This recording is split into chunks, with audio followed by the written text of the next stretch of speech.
আমরা আজকে করব এক্সেলে কিভাবে ওয়ার্কিং টাইম বের করতে হয়। আমরা একদম শর্টকাটভাবে এক্স্যাক্টলি কিভাবে বাইর করতে হয় সেটা আমরা দেখে নিব। এখানে প্রথমত লেবারের নাম দেওয়া আছে, এরপরে অ্যাটেন্ডেন্সের যে ইন টাইম সেটা দেওয়া আছে, আউট টাইম দেওয়া আছে, এটা আমরা সরাসরি লিখে দিছি। এরপরে ওয়ার্কিং আওয়ার মিনিট সহকারে যদি আমরা বের করতে চাই, আমরা প্রথমে এখানে ইকুয়াল দিতে হবে।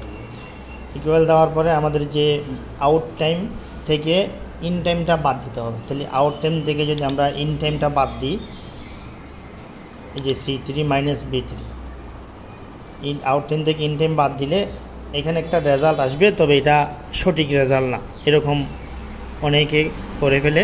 এখানে সঠিক রেজাল্ট আসে নাই। তো এখানে সঠিক রেজাল্টটা আনতে হলে আমাদেরকে এই যে আমাদের ফাংশন থেকে একটা সেটিংস করে দিতে হবে, এটা টাইম।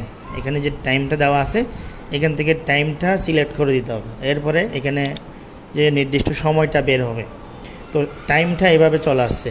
তো অনেক সময় যদি এখান থেকে টাইমটা না আসে, সেক্ষেত্রে আমরা এটা মোর অপশন থেকে গিয়ে আমাদের এখানে টাইম সিলেক্ট করে দিতে হবে, এবং এখান থেকে যে টাইমের যে ফরম্যাট আমরা চাইলে এটা সিলেক্ট করে দিতে পারি। তাহলে একদম বাড়তি অপশনগুলো আসবে না, ঠিক সময়টাই আসবে এখানে।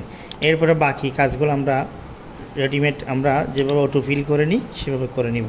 তাহলে দেখা যাচ্ছে এখানে একটা লোক কতক্ষণ কাজ করছে একেবারে মিনিট সহকারে সেটা একদম অ্যাকুরেটলি চলে আসছে।